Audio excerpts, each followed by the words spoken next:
ইয়ামিন, নিহতদের জানাজা ও দাফন কখন হবে আর স্বজন এলাকাবাসী এ বিষয়ে কি বলছেন? মারফি, আমি যদি এক কথা বলি, এখানে আসলে শোকের মাতম চলছে, গোটা এলাকা জুড়ে একটা শোকাবহ অবস্থা চলছে। আমরা আপনাকে একটু আপনার মাধ্যমে দেখাতে চাই দর্শক দেশের ঠিক পিছনে একেবারে একই পরিবারের আব্দুর রাজ্জাকের পরিবারের যে 9 সদস্যের মৃতদেহগুলি এখানে গোসল সম্পন্ন করে এখানে সারিবদ্ধভাবে রাখা হয়েছে। তাদের জানাজা হবে জুমাবাদ, অর্থাৎ এখানে তাদের স্বজনরা আসছে, তারা সেই তাদের যে মৃতদেহগুলি তারা এক নজর দেখছেন এবং তারা আসলে কেউ কেউ কান্নায় ভেঙে পড়ছেন।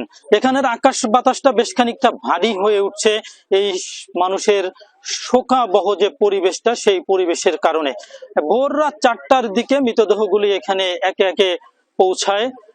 এখানে একজন এই পরিবারের জীবিত রয়েছে, তার বড় ছেলে। এই ছেলের কাঁধেই আসলে এই পরিবারের 9 জনের এই যে বিশাল লাশের বোঝা, সেটি আসলে তার শোকে তিনি আসলে কাতর। তিনি আসলে বাকরুদ্ধ হয়েছেন, বাকরুদ্ধ হয়ে আছে এই অঞ্চলের অনেক মানুষ। কারণ হলো যে আব্দুর রাজ্জাক একজন সদালাপি সাধারণ মানুষের সাথে তিনি মিশুক ছিলেন, তিনি বিএনপির এই ওয়ার্ডের সভাপতি ছিলেন। আর একটি বিষয় হলো মারফি, আপনার মাধ্যমে জানাতে চাই যে আসলে তিনি বধূ বেশে আসতেছিলেন শ্বশুর বাড়ি, কিন্তু তিনি কাছাকাছি এসেছিলেন, ওই উপজেলায় এসেছিলেন, কিন্তু তার বাড়িতে আসা হয়নি। তিনি সেখান থেকে ফিরে গিয়েছেন, তার হাতের মেহেদি আর কিন্তু শুকায়নি।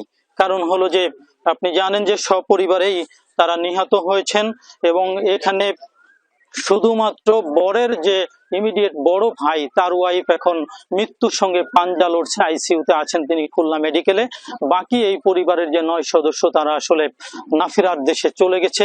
এই অঞ্চলের মানুষ অপেক্ষা করছে তাদের কখন জানাজা হবে, সেই জানাজা শেষে এখানের পৌরসভার যে কবরস্থান আছে সেখানে দাফন করা হবে।